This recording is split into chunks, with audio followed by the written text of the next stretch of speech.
Chaque année, on découvre dans le monde plus de 50 personnes entièrement consumées, réduites à l'état de cendres, et ce sans raison apparente.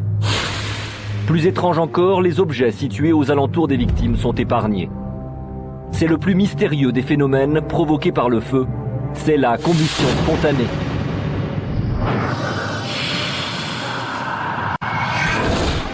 Uruf, petit village lorrain proche de Nancy.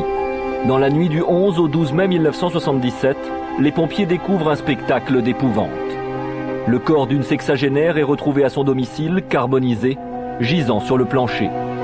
Une enquête est ouverte et le capitaine Lorrain est chargé de l'expertise. Seules les deux jambes et le bras droit subsistaient, alors que le reste du corps était pratiquement réduit en cendres. Il n'y a même pas de brûlure sur les membres inférieurs. Il n'y a pas de cloque. Il n'y a pas de rougeur, brûlure au premier degré. Il n'y a pas de rougeur non plus. Mais ce qui inquiète le plus les enquêteurs, c'est que certaines parties du corps sont restées totalement intactes. Lorsqu'on est arrivé sur les lieux, on a constaté la présence d'un corps partiellement détruit par le feu, non pas carbonisé, mais calciné. Un crime, un suicide, ces thèses sont très vite écartées à défaut d'éléments matériels pouvant les étayer. Les enquêteurs cherchent alors à connaître les causes du sinistre. Une étincelle, une compression brusque, un frottement, la porte d'une flamme, là, il n'y a rien. Quelle est l'énergie de démarrage d'un feu sur une personne? Impossible donc de trouver les origines du feu. Certaines parties du corps sont retrouvées réduites en cendres. Selon les médecins légistes, même à des températures de plus de 2500 degrés, on ne peut arriver à ce lugubre résultat.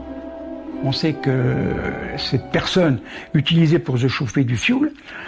On s'est dit peut-être qu'on aurait badigeonné avec du fioul. On a essayé sur des bêtes mortes également en laboratoire des examens. Les expériences avec du fioul, jamais on a obtenu de calcination, jamais de cendre. Le problème est là. Encore plus troublant, les meubles et objets situés à proximité de la victime sont intacts. On avait une combustion profonde et ponctuelle, avec une destruction du revêtement de sol et du parquet de chêne qui faisait quand même 25 mm sous la partie du corps détruit, alors qu'il n'y avait aucune propagation de l'onde calorifique, aucune propagation de la chaleur. C'est-à-dire que les combustibles les plus proches, du papier, le revêtement de sol à côté, n'étaient pas atteints par les fumées et par la chaleur.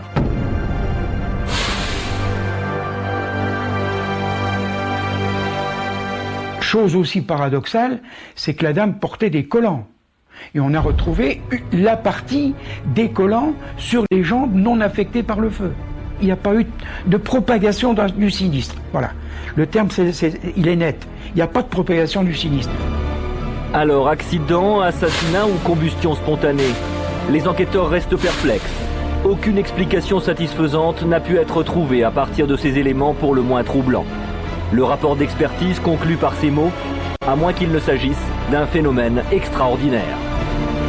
Nous avons évidemment conclu à une destruction d'un corps par une combustion extraordinaire, inexpliquée, mais pas naturelle.